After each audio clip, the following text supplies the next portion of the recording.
Just quickly do a hi to everybody. We're going to start the broadcast. We're starting it for the Ophthalmic Photographer Society. Thanks for everybody who's not part of the society who will be on this talk. It'll be great to have you guys on this talk, as well as everybody who's part of the society. Those that are taking this course for credit, please remember to take the quiz at the end. And I'll leave it off to you. Thank you. Well, good morning, good afternoon, good evening. We're presenting live around the world today because I have a Facebook following, about 750,000 people. And so this is kind of cool and exciting for me too, because instead of presenting to a few hundred, maybe a dozen of people here, it's definitely a message that I want to get out. And first off, I've been doing this for many years now, so I'm honored and privileged to present and partner with the OPS, the Ophthalmic Photography Society. I think this is very important. So the title of my talk is Lazy Eye or Amblyopia and Lazy Brain Syndromes. And the tagline is Rescuing Our Children from a Digital Vortex. So before we start, I have to say that because of my job position, I have to have this disclaimer. It says the views expressed in this presentation are those of the authors and do not necessarily reflect the official policy or position of any federal, state, or private organization. The author's views are based on medical and scientific research and their professional and personal expertise.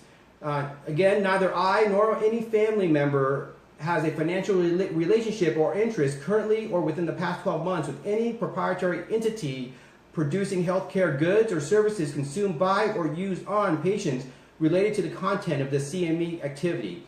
I do not intend to discuss any unapproved investigative use of a commercial product or device. I am the founder of Real Battle Ministries, but I'm not here to ask for donations or anything else financial. I'm just here to share my knowledge. And then also, I'm also the author of Hooked on Games, which again, I'm not here to sell my book because if you email me, I often send people the book for free.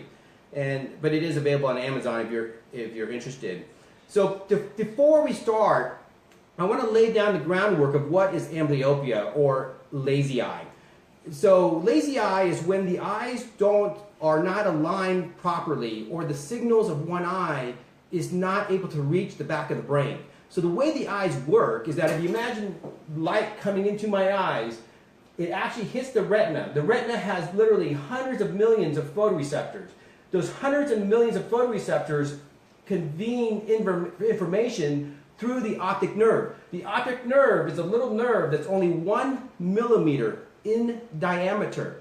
And that 1 millimeter diameter nerve now allows basically 1.2 million nerves to travel to the back of the brain called the visual cortex to communicate information. Now, if anything blocks that signal from day one or even the first hour of birth, what we see is amblyopia, meaning that the brain starts to shut down. The brain literally will disconnect from that eye and will not develop properly. Now, what is the rate of this happening in our society? In the US, it's about 1 to 5% of children, which is a big number. If you think about on a home, like a small town, let's say Temecula, California, where I was from, let's say a town of 100,000 people, roughly there's about 30,000 children in that group, right? So if 1% of that is affected, you're talking about probably 3,000 kids that could actually have a blind eye, up to 15,000 kids in that little community. So this is a major national problem worldwide. Actually, a national problem in the US, but a worldwide problem, because if this is missed, the brain shuts down permanently when the eye passes its developmental milestones to talk to the brain. And that is why there's a national initiative in the US. There's actually screening. That's why we're teaching the Ophthalmic Photography Society to screen for amblyopia based on photos to catch it as early as possible, because this is vision-threatening, brain-threatening problem that could actually affect a person's entire life. So what are the types of lazy eye or amblyopia? We have 3 types. There's strabismus, where the eye is wonky, where one eye is straight, the other eye is either in, which is called esotropia, the eye turns out, which is called exotropia, or the eye is up, which is called hypertropia, or the eye turns down, which is called hypotropia. That is strabismus. When the eyes are not aligned together, the brain picks only one eye, So the eye that's the dominant eye is the one that gets connected to the back of the brain, and the other eye that's wonky or turns out, in, or wherever is actually becoming disconnected from the brain. The other form is refractive. So in this photo of this little boy, you see that one eye, the right eye, when you look at the screen, is to your left, right? So in the perspective of the boy's eye, the right eye is the far-sighted eye. The far-sighted eye is magnified because we know it's a plus lens. So the plus lens actually makes that eye bigger. The other eye is smaller because it's a minus lens. The child has a really minus prescription in the left eye and a really plus prescription in the right eye, causing now what we call refractive anisometropia. When you have refractive anisometropia, the brain is not able to process the images, because what happens is one image will be large and the other images will be small. So what happens is the brain can't bring those two images together. It throws out one eye and picks the dominant eye. So it might pick the minus eye or the far-sighted eye, but most of the time they pick the more minus eye as being the dominant eye, and if not caught on examination, the child will develop amblyopia as well. So it's called this is called refractive amblyopia. Okay, so the other one is called occlusive. So in this photo, I know that you guys can't communicate with me, so this is one disadvantage of a lecture like this, but which eye is bad eye? It's the right eye. This is a congenital cataract. Congenital cataracts can occur in babies. You're just born with a cataract. So a cataract is the human lens becomes opacified, either by age, trauma, disease process, diabetes. There's many reasons why the human lens, which should be clear, becomes now white. So in this case, the baby is just born with a congenital cataract. Now normally, this is what the pediatricians do, is look at the red reflex. They shine a bright light onto the eyes, and one eye is red and the other eye turns out to be a white reflex, okay? And so the ophthalmic photographer plays a critical role, because you can actually pick up a occlusive or a cataract based on the photo. So that's why when you take a picture, and a lot of parents say, you know what, for some reason little Johnny or little Susie, their picture always looks weird. The right eye or the left eye always darker than the other eye. The red reflex is wonky. One red reflex has a U in it or a curve. That's because if you have a partial occlusion, it's going to look partially red.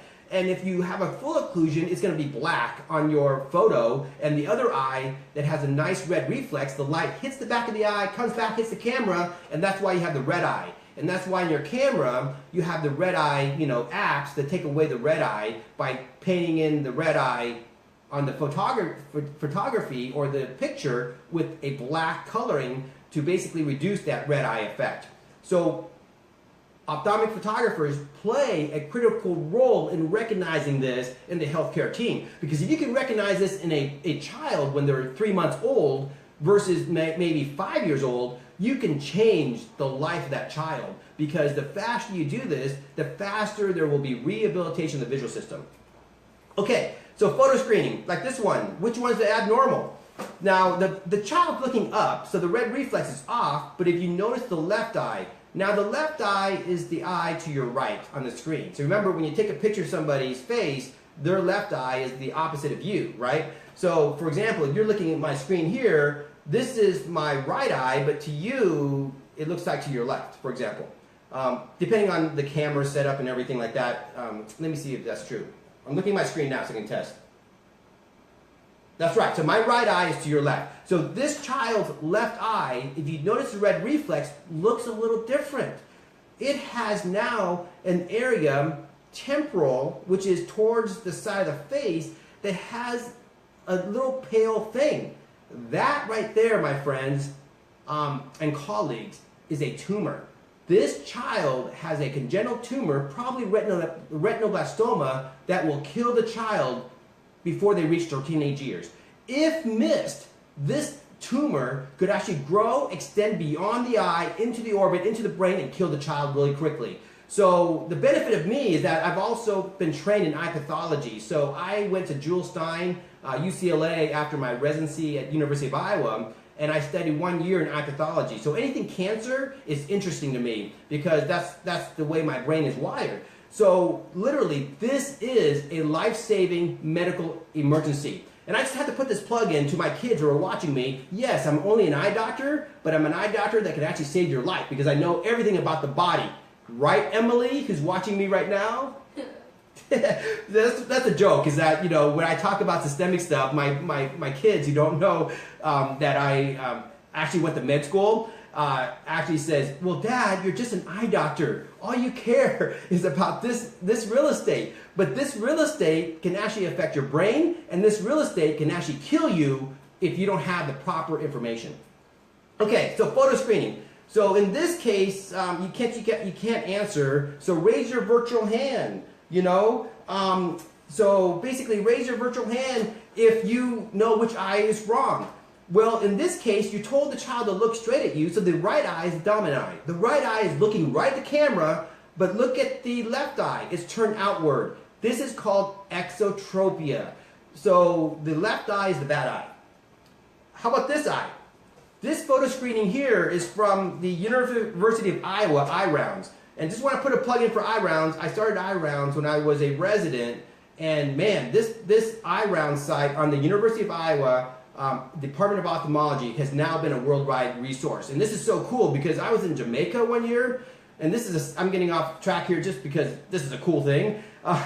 So my vision of this when I built eye rounds was that we can actually help people worldwide by having free, accessible information. Kind of like right here. I'm just lecturing to a few people here that now can reach hundreds of thousands of people. And through this, my expertise now can go worldwide. Well, eye rounds, when we built this with the faculty there, that was the intention. So when I was in Jamaica, a bunch of residents wanted my picture because they use this. They don't have textbooks that were affordable, so they use eye rounds as their textbook. So this picture is from eye rounds. So therefore, I want to put a plug into Tom Oding and Keith Carter, department head over there, and all the alumni at Iowa who actually support financially eye rounds over the last 10 years. It's been blowing up into a worldwide resource. And I got this photo off of eye rounds. And so you can see that basically the left eye here in this little baby has ptosis, which is a droopy eyelid. Anything that blocks the eye can cause vision loss from day one. So by recognizing this is a problem, you can contact the pediatrician, you can contact the eye surgeons and get help right away because this baby will probably need surgery to raise up the eyelid. The other day, I should have taken a picture of this, but I had a baby that had, or actually I've seen babies that had connections, just a little small, connection between the upper and lower eyelids, like a piece of skin that just happens to stick the eyelids together. If that was not snipped and released, that could also cause now occlusive amblyopia. Look at this photo screening. This is a refractive amblyopia. So that means that when you take a red reflex, one eye is different in red reflex than the other because one eye is longer than the other. And because one eye is at different length, the degree of red reflex that comes out of the eyes and into the camera is different. So hence, you have basically, you can pick up even refractive errors on photo screening. Okay, so what's going on here? So in the back of your brain, you remember how I said the eye is connected to 100 millions of receptors, comes down to an optic nerve in each eye at 1.2 million nerve fibers. Between both eyes, there's 2.5 million, roughly 2.4 million nerves in a very small cable of only 1 millimeter each that sends projection to the back of the brain. A third of your brain is called the visual cortex. What you're seeing here is that the visual cortex will have what they call ocular dominance columns. The right eye is next to the left eye, is next to the right eye, is next to the left eye. So imagine if this is my finger that describes the columns in the eye. This pinky represents, let's say, the innervation from the left eye. This ring finger represents the connections from the left eye, right eye, left eye, right eye. If you have anything that disrupts the signals of that 1.2 million nerves from one eye, the brain says, okay, the signal is stronger in the other eye, so therefore we're going to shut down this other eye that's not sending signals and use that resource to build up the other eye that's stronger. So what happens is over time, the dangerous part is that the brain pruning that occurs from back to front, if you have brain pruning and it skips the developmental age in which the brain prunes out, this situation can stay permanent. Let me repeat that. If your child does not develop the visual inputs by a certain age, let's say age 11 or 12, you will have permanent damage to the eye, to the point where I have seen patients that can only see hand motions, meaning that there's levels of vision testing. You can see the letters in the chart, 20/20, all the way up to the big letter E, which is 2400, to the point where they can only count fingers, so they can only discern fingers like 5, 4, 3, 2, right? And then if they can't count fingers, it becomes only hand motions, meaning that they can see the hand move back and forth, up and down, or diagonally, okay? So this is really dangerous because if we don't recognize it, the later we recognize it, the dangerous it is. So these are MRI scans that shows brain pruning that occurs from early on in age to later in life. So the brain completes its maturation from back to front over a course of 25 years. So on the top part is a side view of the brain. The bottom ones that look like a walnut shape is the top view of the MRI scans downwards. And these are just color-coded to let you kind of understand what's going on. Blue is areas of the brain that are pruned. So if you look at the areas that are green, yellow, and red, they are young brain tissue ready to be programmed. Notice that at age 5, the areas that are blue are the visual cortex, which is the back of the brain, and also on top, which is the somatosensory cortex. The somatosensory cortex is just a fancy word to describe the area of the brain that controls taste, smell, and touch. So notice how your babies, the first thing that they like to do is look at things and put things in their mouth, because those are the most developed areas of the brain. Now notice as they get older, like if you look at mid-page, and I have pictures of my son up there to kind of show you and reference what a child should look like at different ages.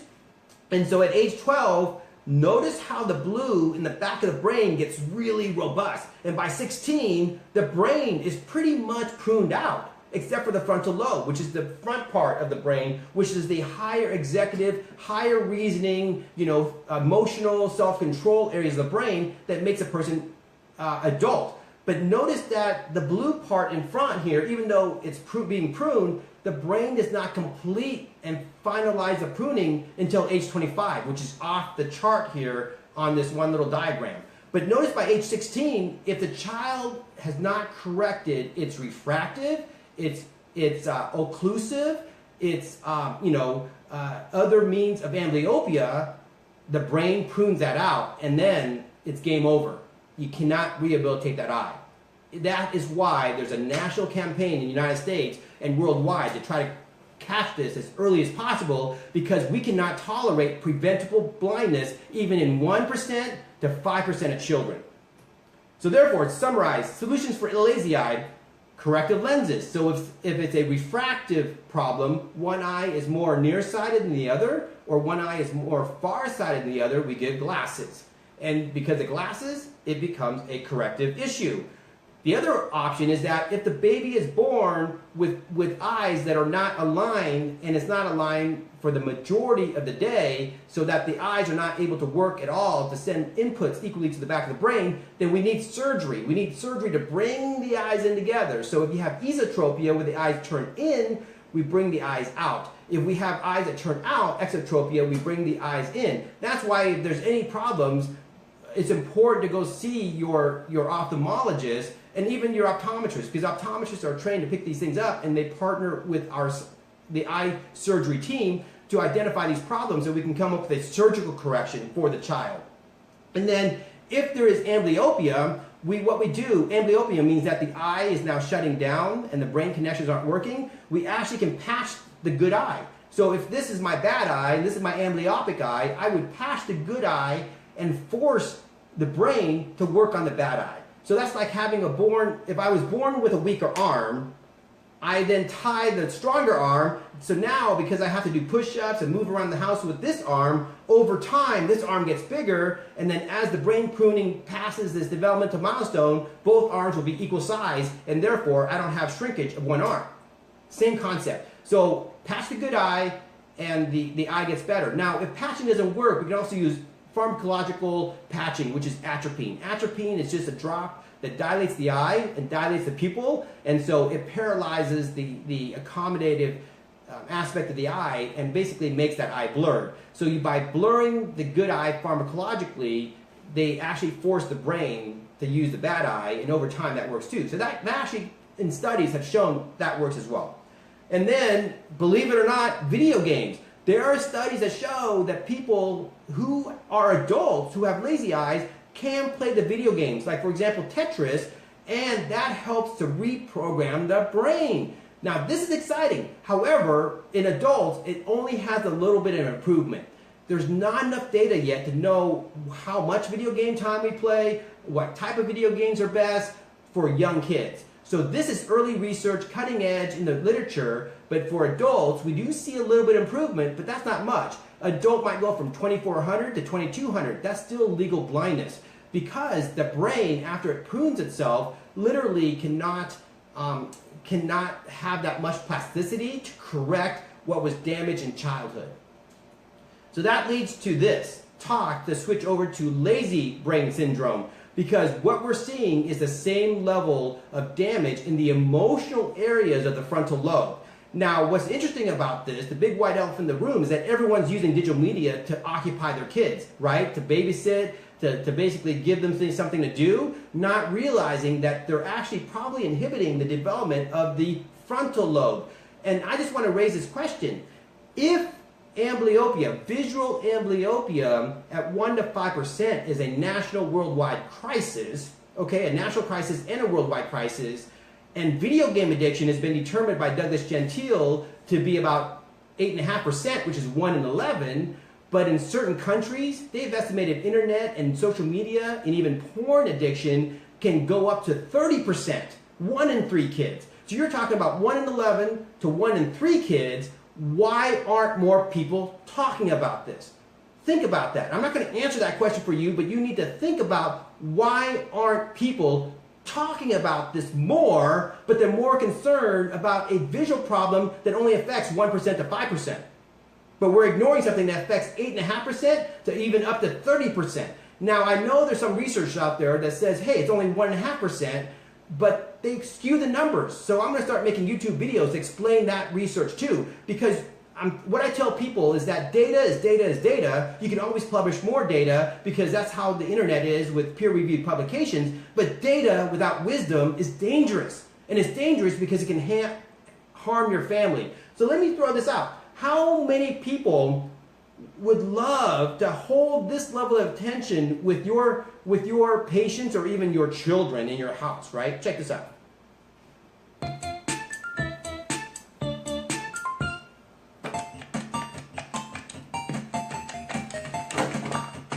Oh man, what are you playing? Whoa, this is crazy. Can I play next?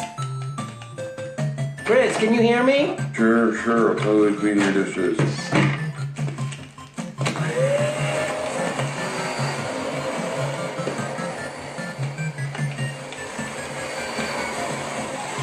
Oh, grab that key! It's important, grab it!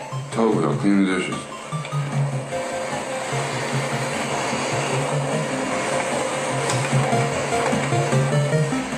Whoa, go time!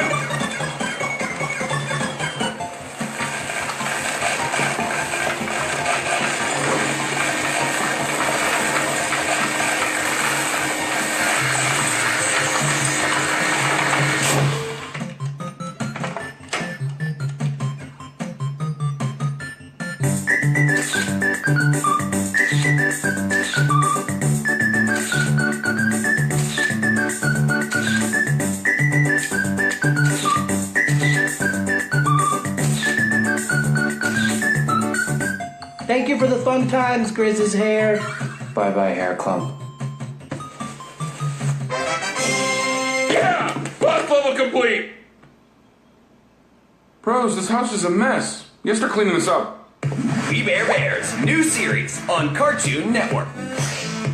Okay, that's a little bit of comic relief in there. Obviously, you know, I have to say that Cartoon Network has nothing to associate with my talk. I'm just using this for educational purposes, because what's amazing about this is that pop culture tends to see things before we see this in medicine. And then when we see it in medicine, it takes literally decades and decades and decades to come up with the diagnosis. So for example, alcoholism, it took 30 years for the medical community to identify that alcoholism is a true problem. So for those with young babies and young children, can your kids' brains wait 30 years before the medical community says, yes, without a doubt, digital media is safe and harmless to your kids? Or without a doubt, digital media is very harmful and causes brain damage, or you're just going to listen to experts like myself who work in the field, and you know, Hillary Cash and Kimberly Young and Chris Rowan and Nick Cardaris and Victoria Dunkley. I mean,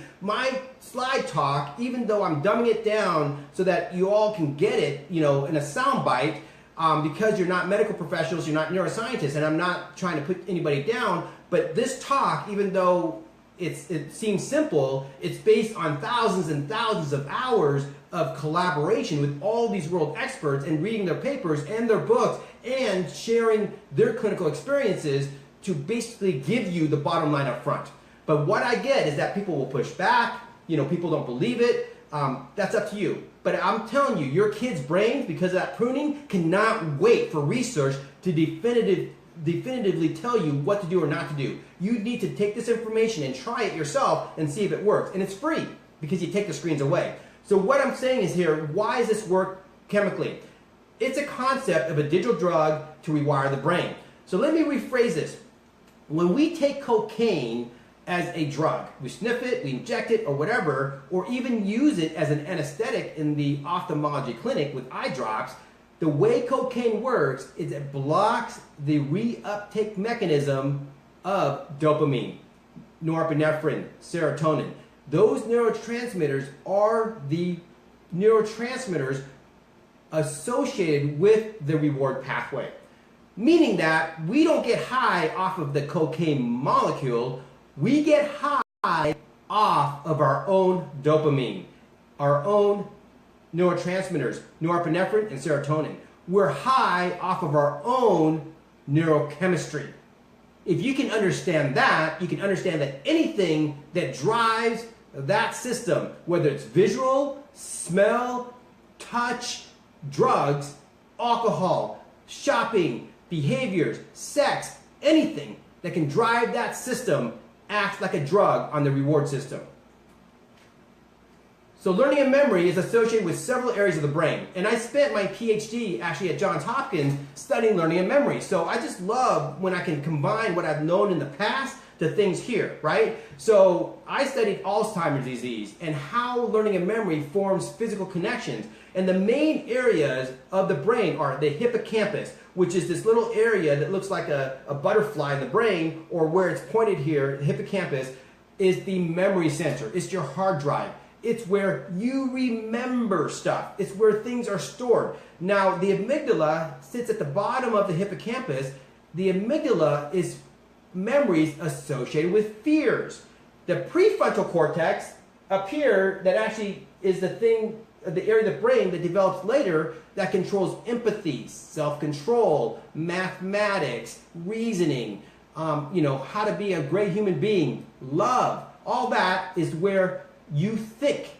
Now, the anterior cingulate gyrus is located part of that whole memory system, and that's where you feel. I feel love when this memory of cookies and Christmas and music are playing, right? I feel love when I see stockings and a Christmas tree and, snow. So therefore, those areas of the brain allows you to process things. Or if you live in Okinawa, I feel fear and I freak out when I see a serpent that has a triangular head that looks like a habu snake, right? So therefore, we are very simple in terms of our emotions. We either fear things or we love things. So we run to things that we love and we run away from things that we fear. But in order for us to do that, we have to have this memory system set up. Now, memories are very, very important. What your child sees stays permanently in their brain. You cannot remove it. So a lot of people say, oh, how am I going to remove that from my brain? You can't. Because learning and memory is controlled by gene transcription. So this slide just represents that when I was studying my PhD in med school, I studied immediate early genes, the genes that are turned on within a few minutes of brain stimulation. Now I'm going to throw a few immediate early genes out there. C-FOS, C-MYC, C-Jun. And actually this goes back to Bill Garifalou, who was actually here with me earlier. We studied this back when I was a high school senior in 1989. I studied C-FOS, C-MYC, C-Jun in seasonal breeding animals in monkeys and hamsters and how they perceive light and in tune with that into a seasonal cycle or rhythm, okay? So I was learning about immediate early genes and reading peer-reviewed academic papers on immediate early genes as a senior in high school 50-something years ago. I'm 46 right now, so obviously not that long, 40-something years ago. And the amazing thing about this is that within a few minutes of stimulation, whether it's light, whether it's patterns of light, whether it's a thought, there's actually these immediately early genes, C-FOS, C-Jun, C-MYC. There's only 3 of them that I mentioned, but right now if you go to Wikipedia, there's over 50 of them. The field has exploded with all these things, and these are considered like what they call cancer oncogenes because they activate other genes, and we have no idea what they do. But we do know that when they're activated, you get hundreds and hundreds of different proteins being expressed in the brain that changes the way the synapses form, the connections. So literally, through stimulation of immediate early genes, we physically change the brain. This is why visual amblyopia occurs. We physically change the connections of the brain, so therefore, if you're stimulating your kids with horror, if you're letting them play Grand Theft Auto and where they're raping and killing people online at the age of 6, if you're playing Call of Duty with them and you think it's benign and you're practicing killing and headshots and upper body torso shot, their brain is physically wiring those reflexes inherently in their brain. And that's beyond the scope of this talk, to talk about the effects of media and the type of media on the brain, but just let you know what you're exposing your kids to changes their brain structurally at the molecular level. So therefore, how does this work? Well, the neuroendocrine model of addiction and also activation occurs this way. So you have your brain, visual stimuli, stress, anything in the environment stimulates release of catecholamines in the brain, dopamine, norepinephrine, serotonin. That stimulates the brain at the hypothalamus level to release corticotropin-releasing hormone. Now this goes back, I know this pathway really well, by the way, just to let you know, when I studied seasonal breeding in mammals, in rabbits, rodents, hamsters, rats, and also monkeys, rhesus macaque monkeys at the Oregon and Regional Primate Research Center, which is now part of Oregon Health Science University back in 1989, I studied this pathway. I studied the hypothalamus pituitary gonadal axis. This is just the adrenal axis. So your brain has many axes. There's a hypothalamus. Remember, the hypothalamus sits below all the learning memory, right? So the memory center says, oh, I feel love, I feel fear. Communicates to the hypothalamus to release what they call corticotropin-releasing hormone, CRH. CRH stimulates the pituitary gland, which sits right at the base of the brain. There's the posterior lobe and there's the anterior lobe. The anterior lobe secretes what they call adrenal corticotropic hormone, or ACTH for short. Now, ACTH stimulates the adrenals to release a cocktail of hormones, adrenaline and cortisol being 2 of them. These hormones activate the fight or flight response. This helps you to respond. I love, I can run to it. I fear, I can run away from it. This helps your body to respond to stress, as well as things you love and fear. Now, the problem is your body can't be revved up like this all the time, so the HPA axis has a negative feedback loop. The more you rev it, the more it turns itself off. So it's called the negative feedback loop, okay? So the more you look at things, the more you have to look at exciting things or more arousing things in order to turn this whole pathway on. So here's the problem. In chronic states of poor stress management, in chronic states of let's say stress and worry and even using too much, sleep deprivation, whatever it is, breaks down your resilience, you deplete, people deplete, your children will deplete their catecholamines in their brain, okay? Dopamine levels not as high. That's why you go to the doctor to take an antidepressant to raise them up. If your kid has ADD, it's worse because ADD, if you don't have enough dopamine, you have to take Ritalin to raise that up. So video games can actually make ADD worse, okay? And so basically that catecholamines takes time to recharge because everything is ran in the brain on chemical processes. It's ran by neurotransmitters. So in the previous slide, I have a synaptic bouton here showing that it takes gene transcription to be turned on to produce neurotransmitters that are stored in little pockets or little round vesicles called synaptic vesicles and stored up over time. That is typically why it takes 30 to 40 days for an addict or for someone who broke down to reset this cycle, because it literally takes time to physically recharge the brain again. Now here's the change. Here's the problem. In this chronic state, they're now more susceptible to addictive behaviors. But where we can use this in clinical medicine is that at Cedars-Sinai, working with a company called Applied VR, they are using virtual reality gaming and stimulation, like VR, virtual reality guided meditation techniques to reduce anxiety and pain in their clinics. This is fascinating. This is where the concept of a digital drug applies. I've talked to anesthesiology teams who have done preliminary work, but they haven't published their data, that basically a digital pad with a video game before surgery, like this little boy who's soon to go under surgery, a digital pad with a video game actually can act equivalent to being a narcotic, like 10 milligrams of Valium, or a controlled substances like a benzodiazepine like Valium, 10 milligrams. So literally, video games can act like a controlled substance, like morphine, cocaine, methamphetamines, on your kid's brain, depending on what they look at. Is that crazy? So literally, by giving your child something, I'm not saying take it away completely, because there's guidelines here that you can give it to at appropriate ages, but by giving your 3-year-old or your 4-year-old or your 6-year-old to basically give you that extra hour to make dinner, you're literally giving them something that could potentially be as powerful as a controlled substance. So here's a little boy before surgery, he's wearing a VR headset and totally like zoned out. And he said at first he was really scared because he thought it was going to hurt the surgery or the procedure. When he got to the hospital, he saw Dr. Raven. He was wearing a blue shirt and he was really nice. The nurse showed me the virtual reality. It was awesome. I saw red bears, blue bears, and bears with mustaches and hats. The game I played made me feel happy.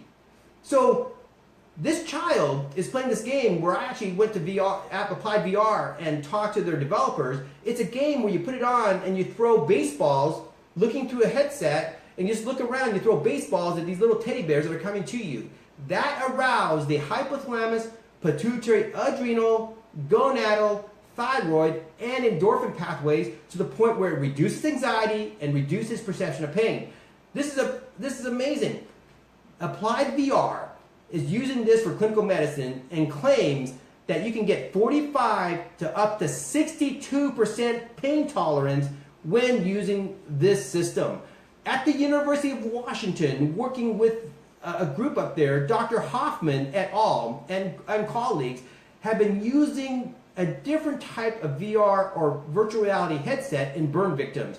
They have shown that in adult and pediatric burn victims, where while playing a VR guided game called Snow World, where you throw snowballs at snowmen, kind of like in rapid machine gun fire, you actually, in the game, you look and you're throwing snowballs, and it's really fun because it's like machine gun fire snowballs blowing up different objects, snowmen and stuff in the game. It can arouse the hypothalamus, pituitary, adrenal, gonadal, thyroid, endorphin axes, and also on the brain shows that it reduces pain perception, okay, that to the point where the burn patients will let the doctors and nurses scrub their burns on a daily basis.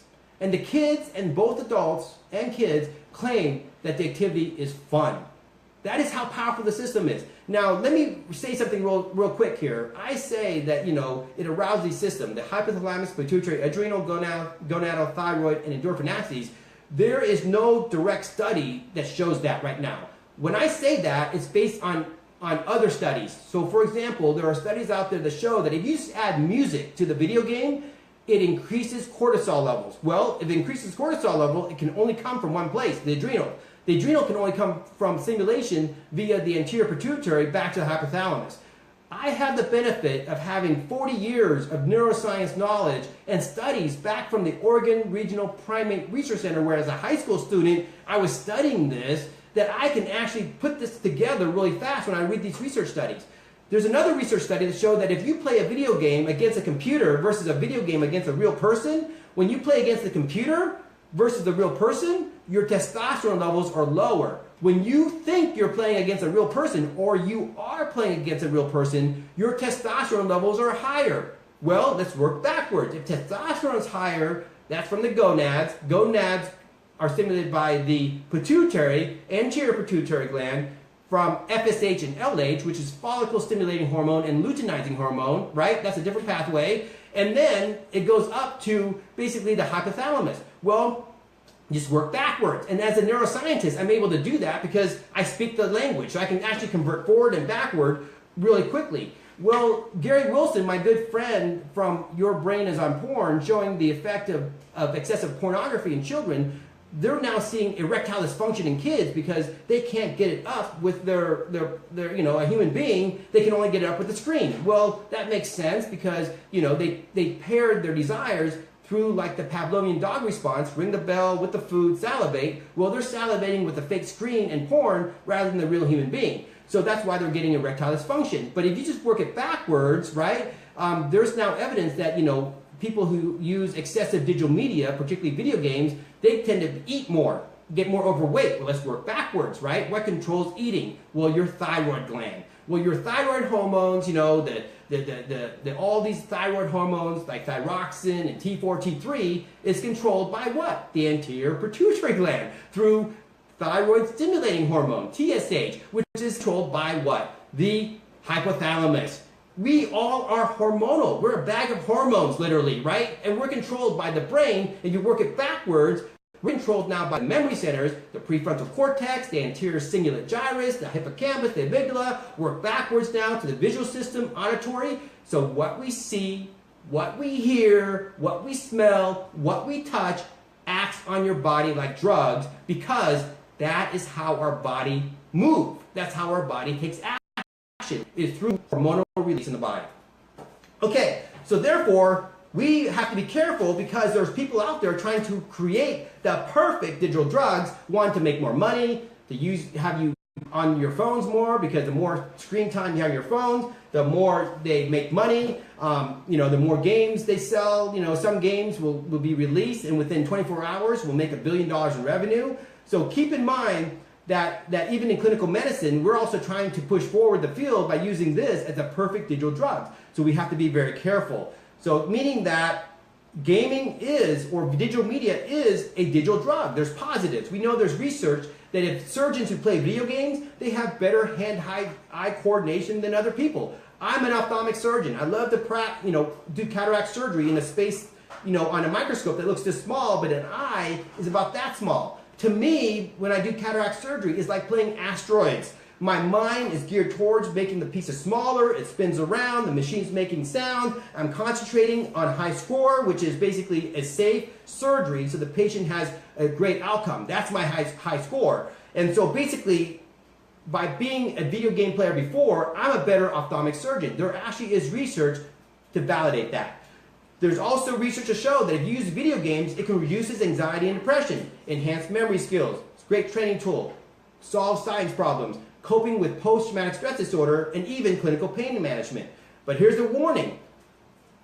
Yes, if used in moderation, less than half an hour a day, used with wisdom, introduced at the right age and appropriate time, it's great for your kids' brains. However, because their brains aren't fully developed, it's digital sugar versus digital veggies.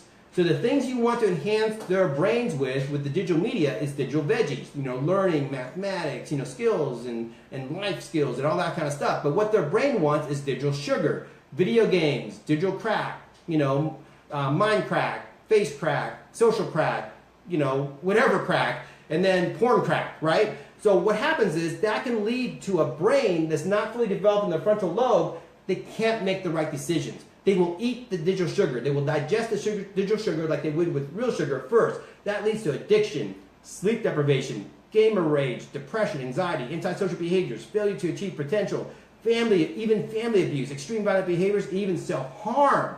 I mean, if you look at the social media out there, the bullying is so great. There was a porn star, Autumn, I believe her name is, where she wouldn't want to do a certain scene, and because of the bullying online, she got to the point where she killed herself because of the extreme bullying. This is a 23-year-old woman who decided to go into a field that she felt comfortable with, even was led to killing herself because of extreme bullying. If a 23-year-old woman can't handle that, how can your 13-year-old handle the social media of that, right? So these are all mental health issues. Here's a paper that I published. I can really talk about, you guys can take a look at it. There was a tendon rupture associated with excessive Candy Crush. So that just basically validates that it's like a painkiller. So the cycle of addiction is emotional triggers lead to craving for a ritual of using something that now can relieve that stress. So it's either drugs, alcohol, or behaviors. But now if we take away drugs and alcohol, we may be turning to a digital drug like this that we can use in clinical medicine to scrub the burns off of burn victims, and literally leads to guilt and emotional triggers. Now, the danger is that, what we do is we take research and we talk about the helpful data and the healthy data, and then we say, well, if it's a little bit of healthy, a lot must be good, but there's a point where, though, too much is dysfunctional. So definitely 7 hours, 38 minutes a day on digital media entertainment is way too much. Your child should never use anything more than an hour a day, maybe 2 hour max. In China, they show that if you hit 6, you're like now 6 hours a day, you're like a certifiable addict that's dysfunctional in multiple areas, okay? And so in this state of chronic stress, the HPA axis, remember, is now in a dampened state. The only way to rev that state up and actually rev more or release more hormones from the HPA is through escalation, either through drugs, alcohol behaviors, or gambling, or other addictive behaviors, in order to squeeze out more catecholamines like dopamine, serotonin, norepinephrine, and to drive the CRH system. I call this addiction cycle due to neuroendocrine burnout. We know this from classic 1980 studies where if you stress out a man or a human being or a rat, when you inject cocaine into their bloodstream, okay, when you inject cortisol is the thing that's the out product of the HPA axis, or the out release or the release from the hypothalamus pituitary adrenal axis stimulation. We know that when we inject cortisol into the bloodstream, they crave methamphetamine, speed, and cocaine, because those are the external drugs that can actually drive that system more. We haven't done the studies yet on pornography and video games, but I'm pretty sure, because some of those most highly arousing activities will drive the system the same. Okay, now look at this video here real quick, and I'll show you what a video game addict can look like.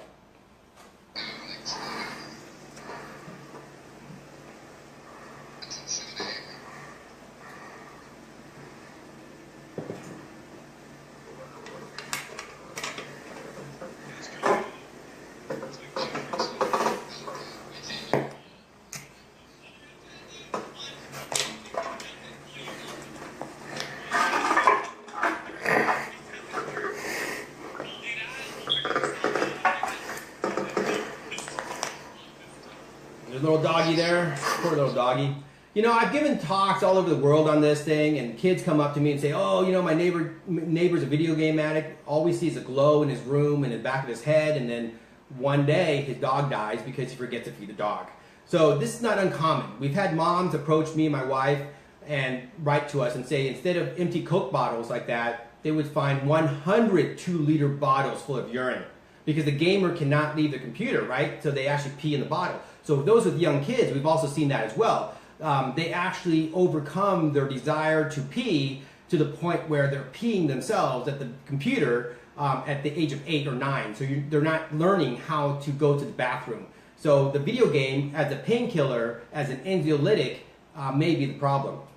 Okay, the research here, you can look it up. This is Douglas Gentile and his team out of out of Iowa State, published in 2009. Ages 8 to 18, the addiction rate based on the gambling criteria in the DSM is basically about 1 in 11. Now note that gaming addiction and porn addiction and internet addiction is not an official diagnosis, but you know what? I don't care. That's a stupid argument because alcoholism took 30 years. So just because, everything in medicine, let's just take a breather here.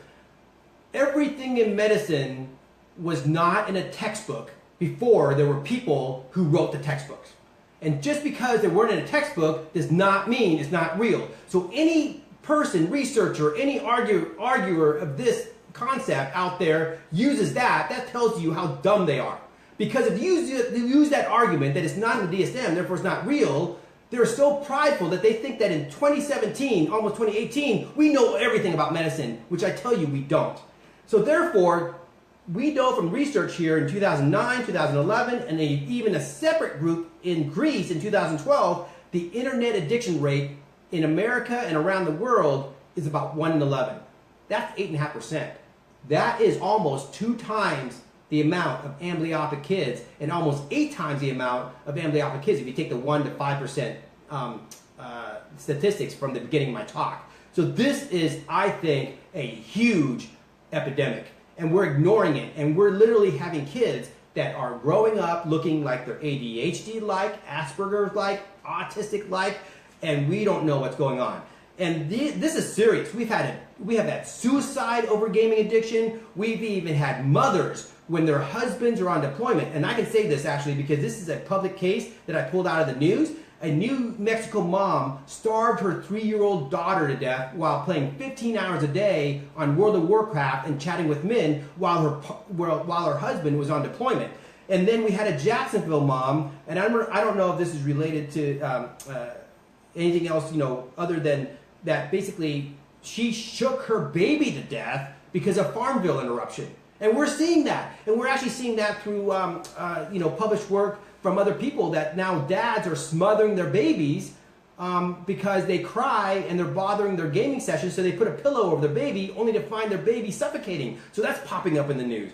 And because of the pain-killing aspect of video games, like the Candy Crush paper that I published in JAMA with my colleagues, as well as other things that that if you look at basically pain-killing aspect for burn treatment modalities, there are now young men and women who are dying from deep vein thromboses. Literally, their legs are getting numb from sitting all day long to play video games, only to get up because a blood clot was in there, and then not realizing their blood clot, the blood clot goes to their lung, and they die from a massive pulmonary embolism.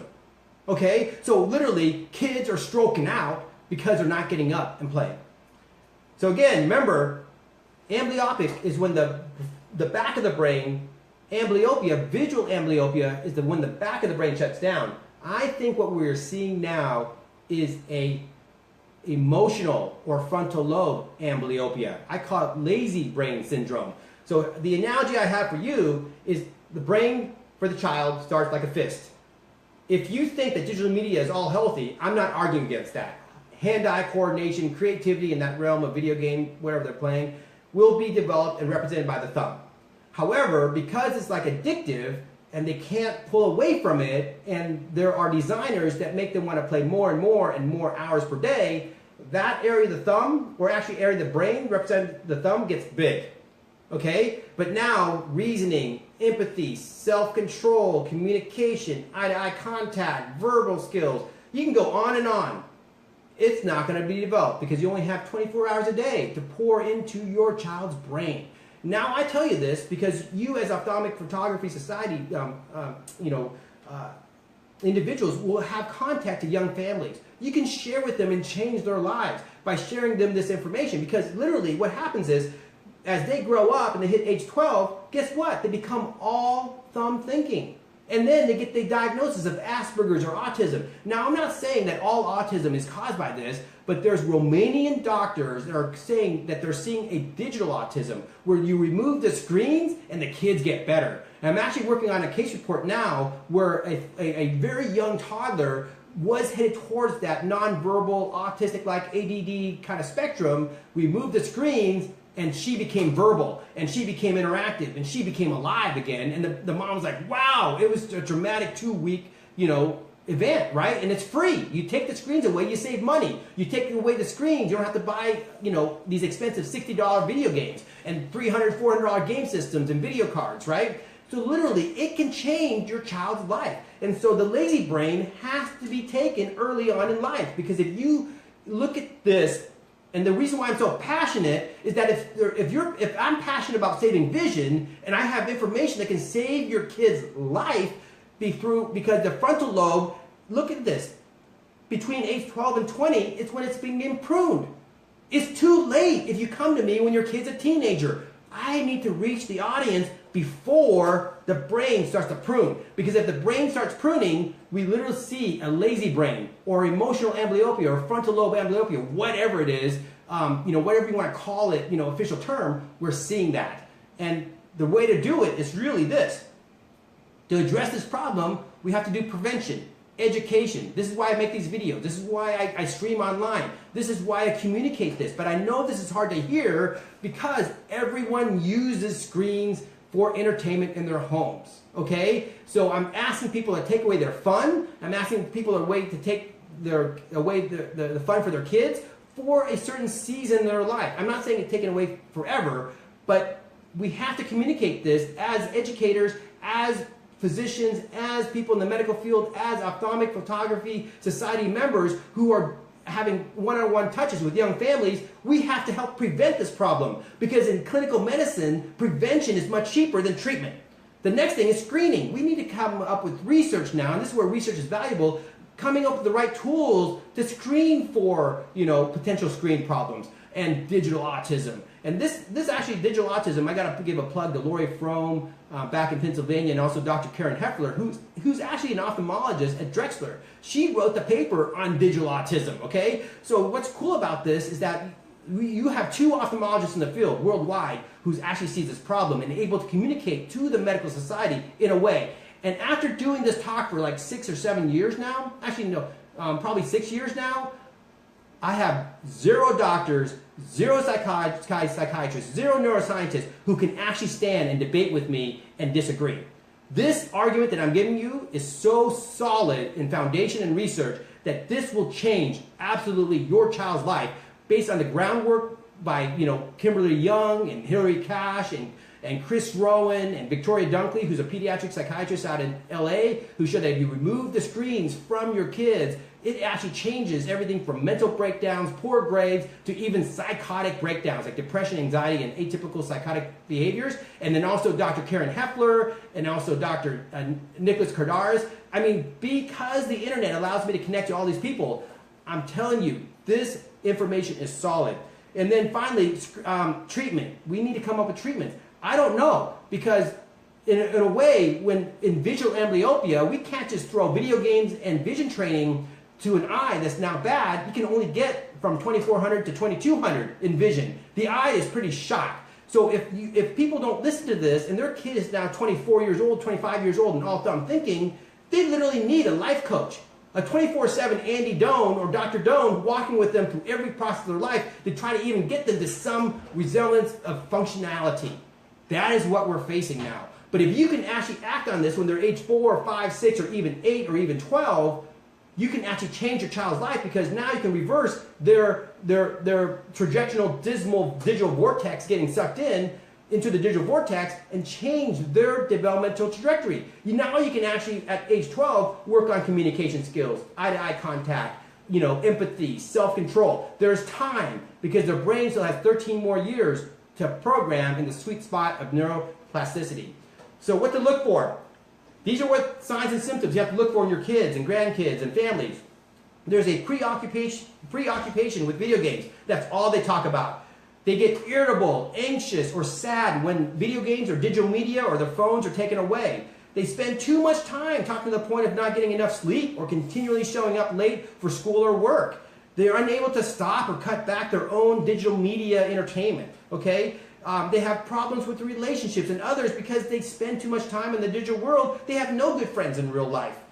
They use gaming to escape or relieve negative feelings. And then what to do? You have to educate the public as parents, as educators, as leaders in your community. And if you're in the healthcare field, if you have this data, you have now a responsibility to educate other people who don't have time or know about this. Refer to mental health providers that are familiar with digital media addiction. This is important. I've had hate mail from psychiatrists and psychologists who say that I'm doing a disservice because I'm an MD, PhD from Johns Hopkins using my academic credentials, right, to basically tell people a lie, to do fear mongering, perhaps to sell my book or to get people to whatever, buy a program that I'm trying to sell. Well, one thing is I'm trying to do nothing that makes money. I'm telling you to do something that can be free and save you money. And thirdly, like I said, my book's available on Amazon, but when people email me and they can't afford it, I just email them the PDF for free. So I give my book away for free actually because of that. Because I'm a surgeon, you know, full time. I'm blessed enough to be a surgeon. So that's where I don't need to have like, you know, a conflict of interest, but you have to screen your mental health providers. I tell you that because there are actually mental health providers who will doubt you, who will doubt the data because they're not a neuroscientist. They haven't spent 40 years of their life like I have studying this mechanism and be blessed enough to have all this information to connect the dots for everyone. And then teach respect for digital media and emphasizing moderation. You should treat digital media like pot, for example. So if you're in Colorado and pot is free, which is extremely, I think, stupid, and let's say your spouse decides to give pot-laden brownies to your children because it helps sedate them and keep them pacified. But you have seen the changes in your kids and literally it's making them dumb. Do you allow your spouse to continue to feed them pot-spiked or pot-laden brownies because it's easier for you, or do you take action? Often you have to take action, right? Because you know pot is a controlled substance and it's still federally illegal. But because these digital screens are not having a label that says this can damage your kid's brain and cause all these problems that I just shared you about, we ignore it. Even though we see the problem in the room, we don't want to take it away because it's too much fun. But if it's too much fun because they're addicted to pot-laden brownies, you need to take it away. So therefore, we need to teach respect. This is like a drug. At the right time, at the right moment, we can introduce it. Okay, sorry I've been taking a little long time here, but that's a lot of information, but it's exactly an hour, which is, I promise, an hour presentation. And so therefore, this is our contact information, Dr. Andrew and Julie Doan, Real Battle Ministries. My website is www.andrew-doan.com.